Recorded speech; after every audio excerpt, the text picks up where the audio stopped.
بسم الله الرحمن الرحيم. ياسين والقرآن الحكيم إنك لمن المرسلين على صراط مستقيم تنزيل العزيز الرحيم لتنذر قوما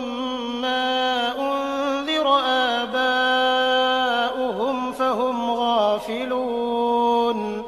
لقد حق القول على أكثرهم فهم لا يؤمنون إنا جعلنا في أعناقهم أغلالا فهي إلى الأذقان فهم مقمحون وجعلنا من بين أيديهم سدا ومن خلفهم سدا فأغشيناهم فهم لا يبصرون وسواء عليهم أأنذرتهم أم لم تنذرهم لا يؤمنون إنما تنذر من اتبع الذكر وخشي الرحمن بالغيب فبشره بمغفرة وأجر كريم إنا نحن نحيي الموتى ونكتب ما قدموا وآثارهم وكل شيء أحصيناه في إمام مبين واضرب لهم مثلا أصحاب القرية إذ جاءها المرسلون إذ أرسلنا إليهم 2 فكذبوهما فعززنا بثالث فقالوا إنا إليكم مرسلون قالوا ما أنتم إلا بشر مثلنا وما أنزل الرحمن من شيء إن أنتم إلا تكذبون قالوا ربنا يعلم إنا إليكم لمرسلون وما علينا إلا البلاغ المبين قالوا إنا تطيرنا بكم لئن لم تنتهوا لنرجمنكم وليمسنكم منا عذاب أليم قالوا طائركم معكم أئن ذكرتم بل أنتم قوم مسرفون وجاء من أقصى المدينة رجل يسعى قال يا قوم اتبعوا المرسلين اتبعوا من لا يسألكم أجرا وهم مهتدون وما لي لا أعبد الذي فطرني وإليه ترجعون أأتخذ من دونه آلهة إن يردني الرحمن بضر لا تغن عني شفاعتهم شيئا ولا ينقذون إني إذا لفي ضلال مبين إني آمنت بربكم فاسمعون قيل ادخل الجنة قال يا ليت قومي يعلمون بما غفر لي ربي وجعلني من المكرمين وما أنزلنا على قومه من بعده من جند من السماء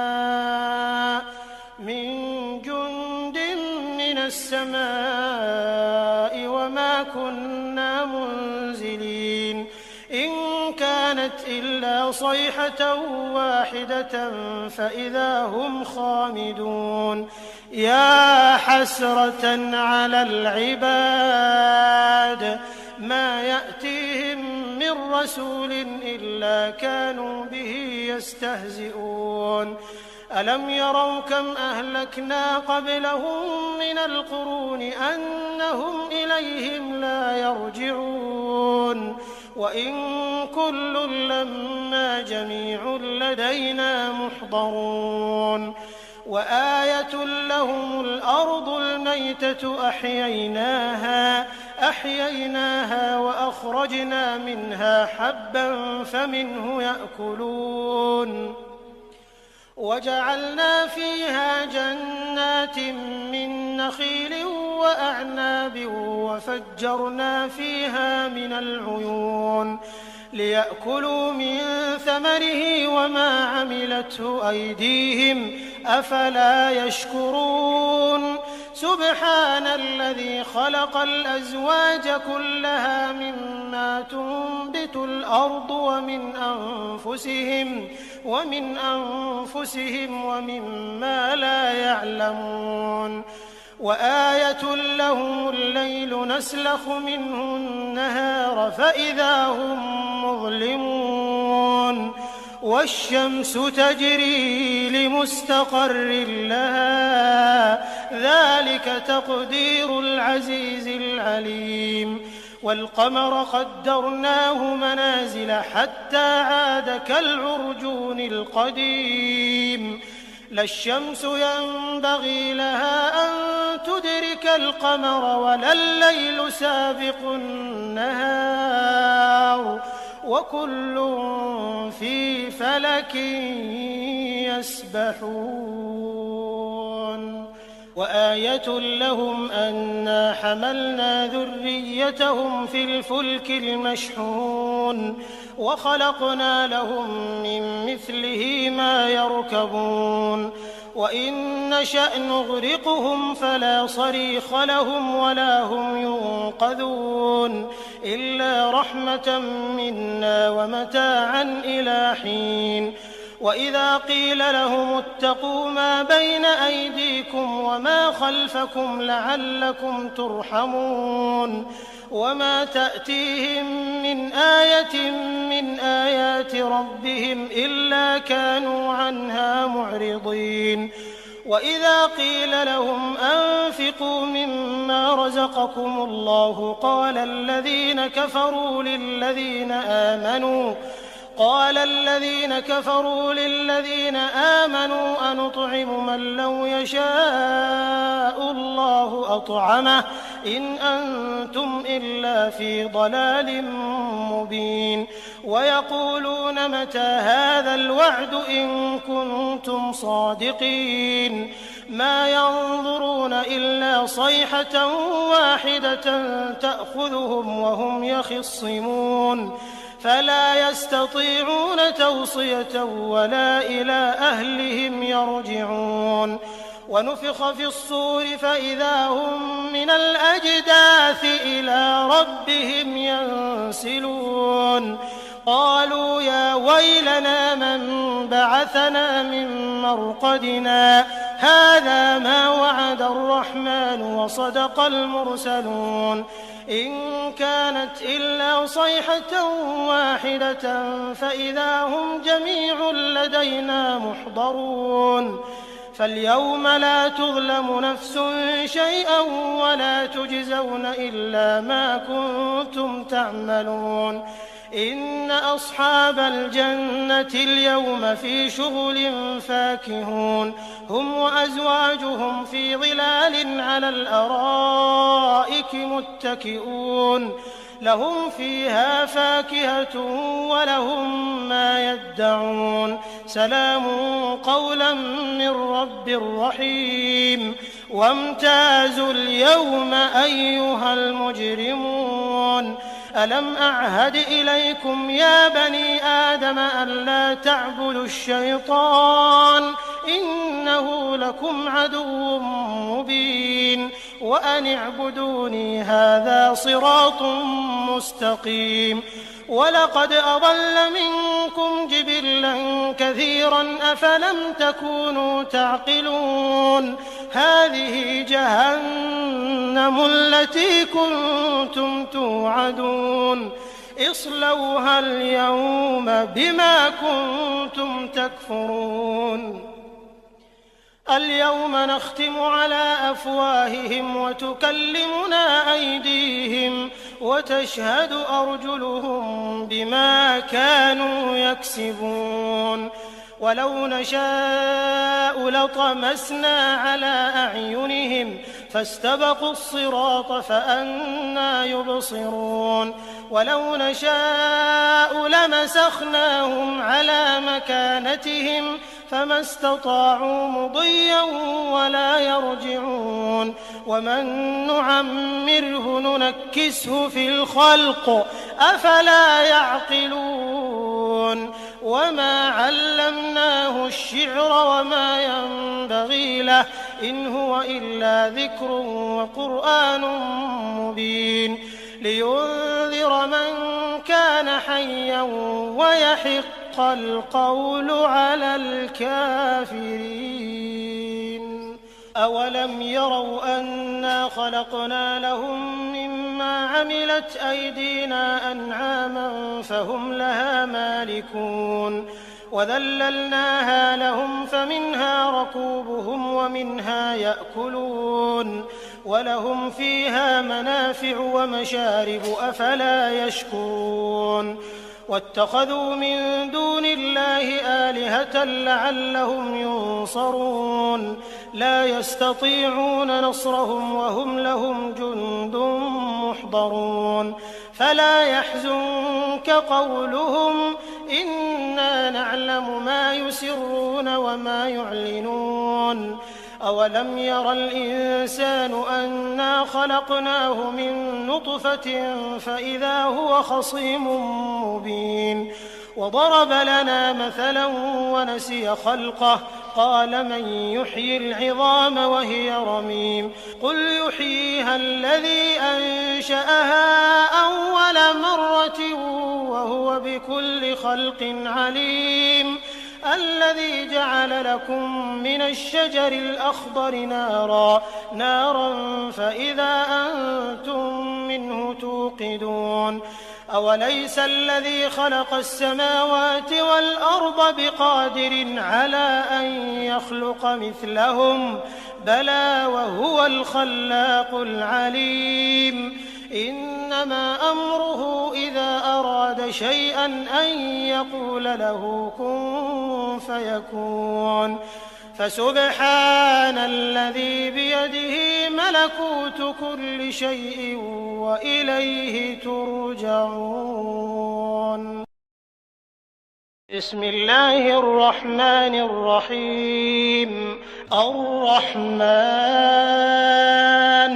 علم القرآن خلق الإنسان علمه البيان الشمس والقمر بحسبان والنجم والشجر يسجدان والسماء رفعها ووضع الميزان ألا تطغوا في الميزان وأقيموا الوزن بالقسط ولا تخسروا الميزان والأرض وضعها للأنام فيها فاكهة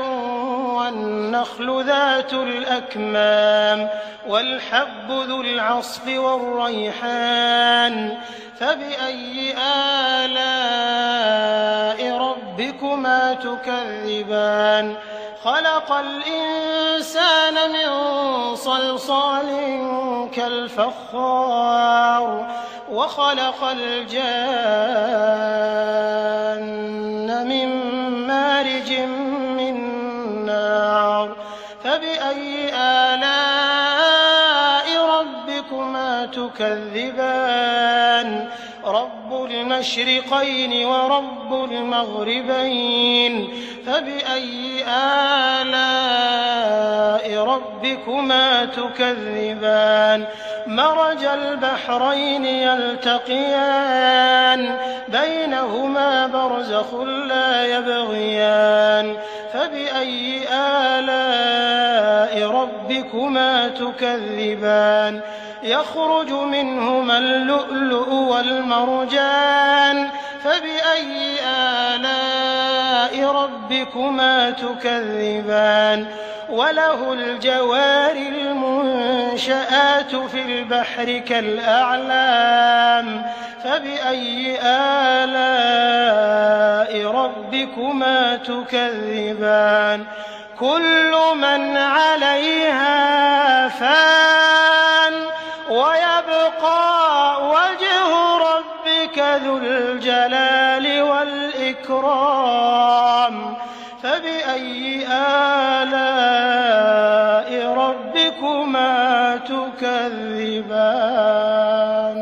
يسأله من في السماوات والأرض كل يوم هو في شأن فبأي آلاء ربكما تكذبان سنفرغ لكم أيها الثقلان فبأي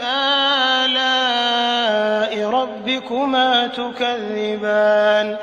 يا معشر الجن والإنس إن استطعتم أن تنفذوا من أقطار السماوات والأرض فانفذوا لا تنفذون إلا بسلطان فبأي آلاء ربكما تكذبان يرسل عليكما شواظ من نار ونحاس فلا تنتصران فبأي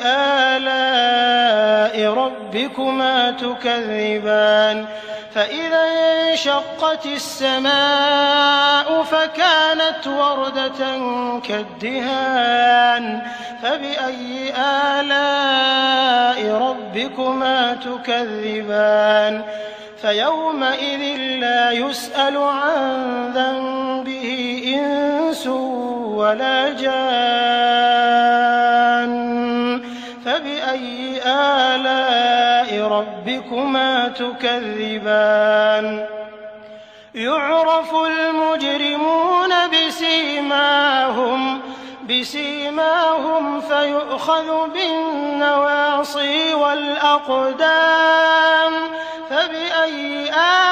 آلاء ربكما تكذبان هذه جهنم التي يكذب بها المجرمون يطوفون بينها وبين حميم آن فبأي آلاء ربكما تكذبان ولمن خاف مقام ربه جنتان فبأي آلاء ربكما تكذبان ذواتا أفنان فبأي آلاء ربكما تكذبان فيهما عينان تجريان فبأي آلاء ربكما تكذبان فيهما من كل فاكهة زوجان فبأي آلاء ربكما تكذبان متكئين على فرش بطائنها من استبرق وجنى الجنتين دان فبأي آلاء ربكما تكذبان فيهن قاصرات الطرف لم يطمثهن إنس قبلهم ولا جان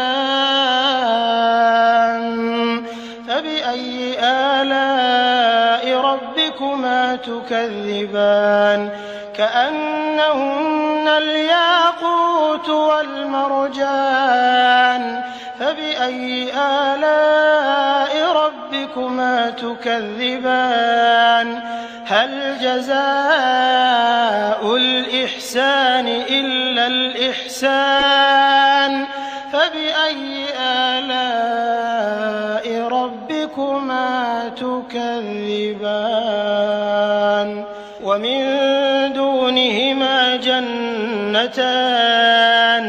فبأي آلاء ربكما تكذبان مدهامتان فبأي آلاء ربكما تكذبان فيهما عينان نضاختان فبأي آلاء ربكما ربكما تكذبان فيهما فاكهة ونخل ورمان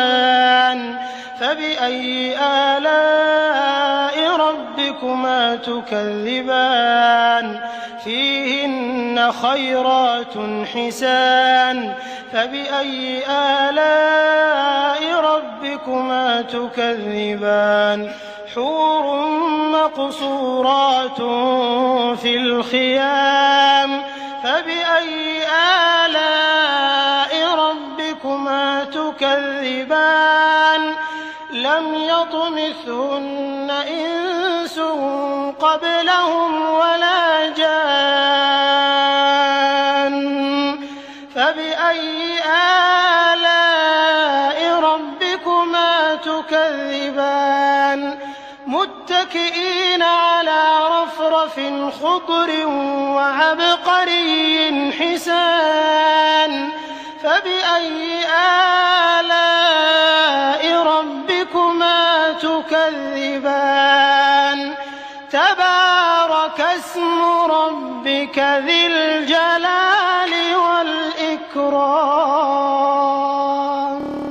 بسم الله الرحمن الرحيم. ياسين والقرآن الحكيم إنك لمن المرسلين على صراط مستقيم تنزيل العزيز الرحيم لتنذر قوما ما أنذر آباؤهم فهم غافلون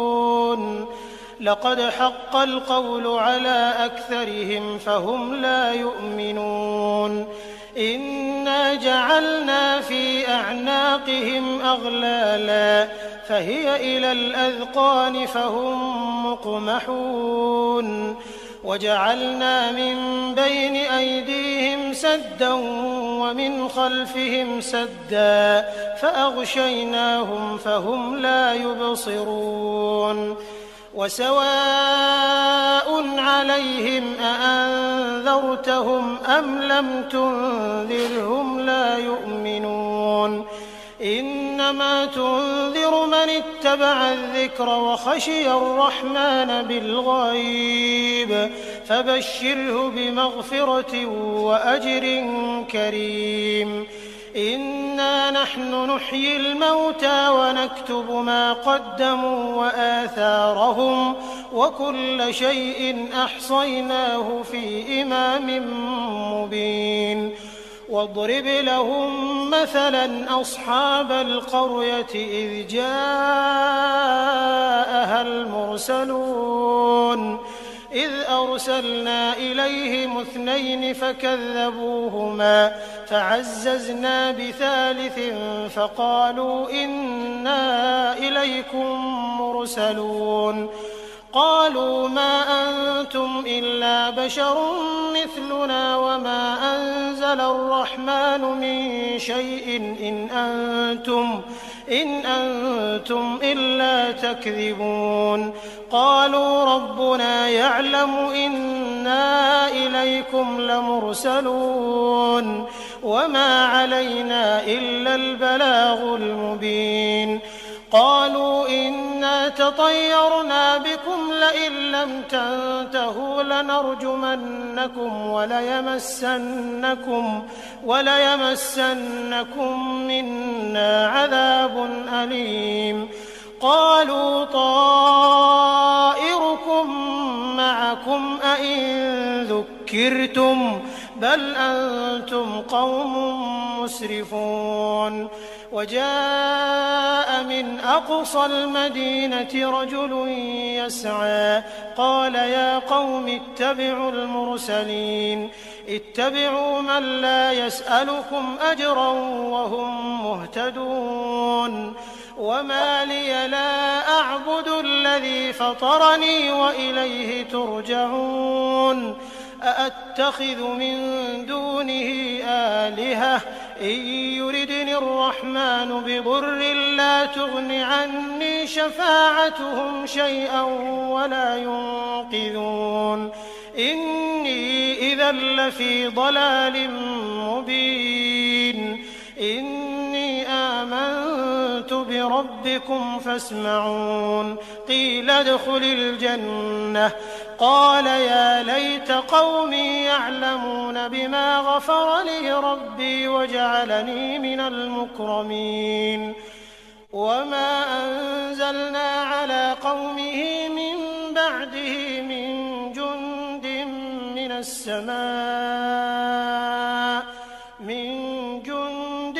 من السماء وما كنا منزلين إن كانت إلا صيحة واحدة فإذا هم خامدون يا حسرة على العباد ما يأتيهم من رسول إلا كانوا به يستهزئون ألم يروا كم أهلكنا قبلهم من القرون أنهم إليهم لا يرجعون وإن كل لما جميع لدينا محضرون وآية لهم الأرض الميتة أحييناها وأخرجنا منها حبا فمنه يأكلون وجعلنا فيها جنات من نخيل وأعناب وفجرنا فيها من العيون ليأكلوا من ثمره وما عملته أيديهم أفلا يشكرون سبحان الذي خلق الأزواج كلها مما تنبت الأرض ومن أنفسهم ومما لا يعلمون وآية لهم الليل نسلخ منه النهار فإذا هم مظلمون والشمس تجري لمستقر لها ذلك تقدير العزيز العليم والقمر قدرناه منازل حتى عاد كالعرجون القديم لا الشمس ينبغي لها أن تدرك القمر ولا الليل سابق النهار وكل في فلك يسبحون وآية لهم أنا حملنا ذريتهم في الفلك المشحون وخلقنا لهم من مثله ما يركبون وإن نشأ نغرقهم فلا صريخ لهم ولا هم ينقذون إلا رحمة منا ومتاعا إلى حين وإذا قيل لهم اتقوا ما بين أيديكم وما خلفكم لعلكم ترحمون وما تأتيهم من آية من آيات ربهم إلا كانوا عنها معرضين وإذا قيل لهم أنفقوا مما رزقكم الله قال الذين كفروا للذين آمنوا أنطعم من لو يشاء الله أطعمه إن أنتم إلا في ضلال مبين ويقولون متى هذا الوعد إن كنتم صادقين ما ينظرون إلا صيحة واحدة تأخذهم وهم يخصمون فلا يستطيعون توصية ولا إلى أهلهم يرجعون ونفخ في الصور فإذا هم من الأجداث إلى ربهم ينسلون قالوا يا ويلنا من بعثنا من مرقدنا هذا ما وعد الرحمن وصدق المرسلون إن كانت إلا صيحة واحدة فإذا هم جميع لدينا محضرون فاليوم لا تظلم نفس شيئا ولا تجزون إلا ما كنتم تعملون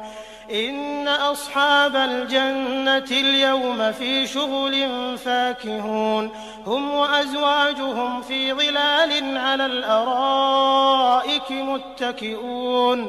لهم فيها فاكهة ولهم ما يدعون سلام قولا من رب رحيم وامتازوا اليوم أيها المجرمون ألم أعهد إليكم يا بني آدم ألا تعبدوا الشيطان إنه لكم عدو مبين وأن اعبدوني هذا صراط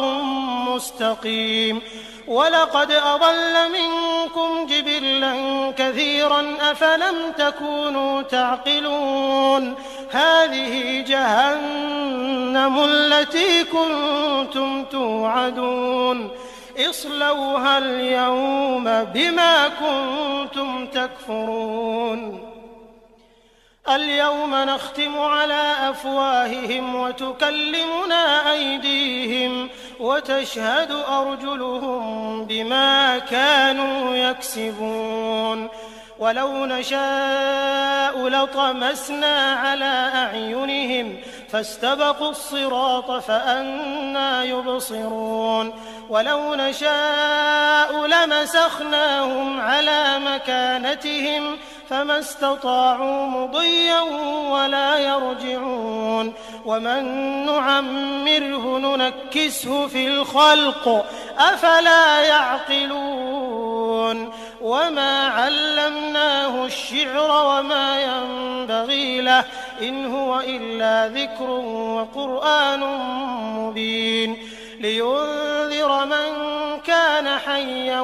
ويحق القول على الكافرين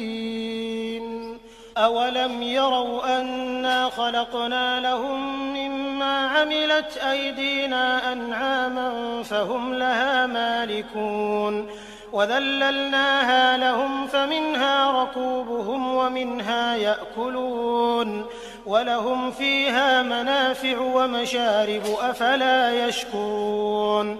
واتخذوا من دون الله آلهة لعلهم ينصرون لا يستطيعون نصرهم وهم لهم جند محضرون فلا يحزنك قولهم إنا نعلم ما يسرون وما يعلنون أولم ير الإنسان أنا خلقناه من نطفة فإذا هو خصيم مبين وضرب لنا مثلا ونسي خلقه قال من يحيي العظام وهي رميم قل يحييها الذي أنشأها أول مرة وهو بكل خلق عليم الذي جعل لكم من الشجر الأخضر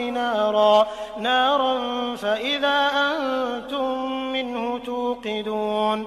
أوليس الذي خلق السماوات والأرض بقادر على أن يخلق مثلهم بلى وهو الخلاق العليم إنما أمره إذا أراد شيئا أن يقول له كن فيكون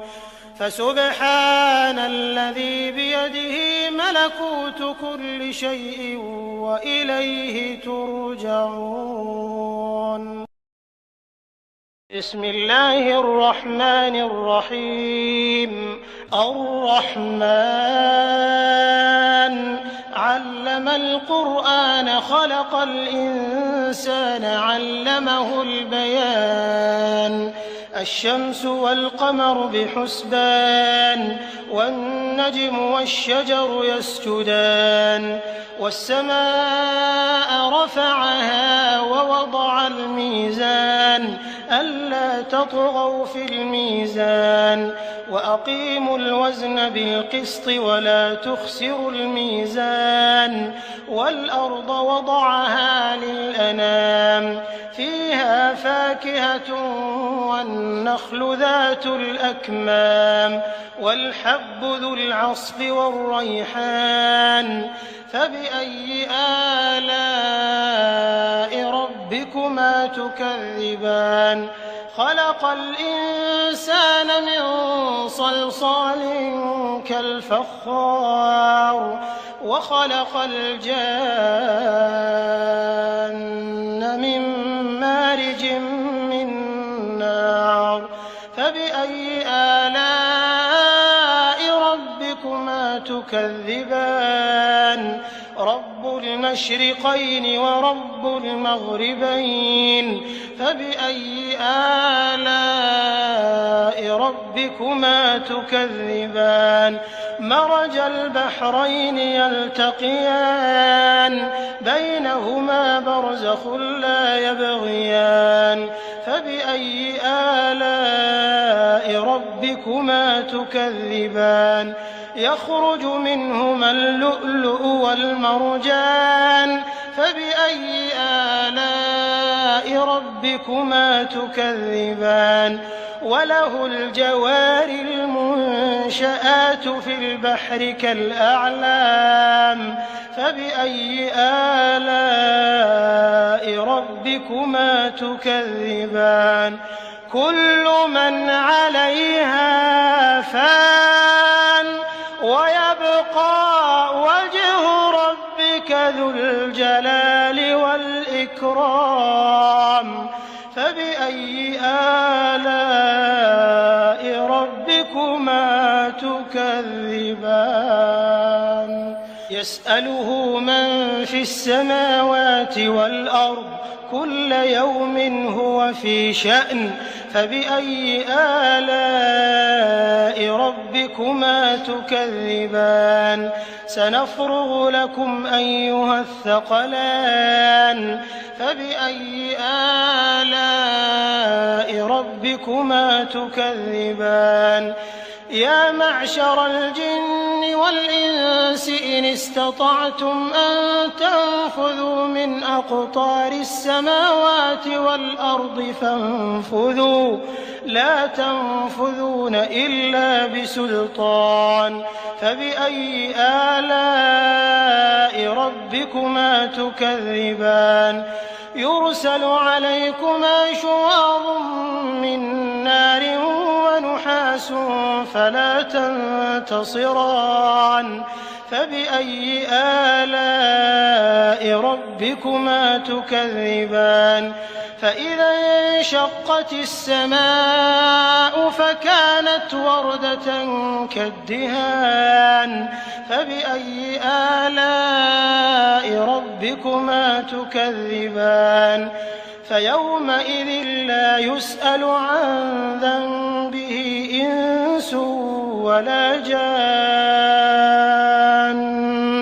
فبأي آلاء ربكما تكذبان يعرف المجرمون بسيماهم فيؤخذ بالنواصي والأقدام فبأي آلاء ربكما تكذبان هذه جهنم التي يكذب بها المجرمون يطوفون بينها وبين حميم آن فبأي آلاء ربكما تكذبان ولمن خاف مقام ربه جنتان فبأي آلاء ربكما تكذبان ذواتا أفنان فبأي آلاء ربكما تكذبان فيهما عينان تجريان فبأي آلاء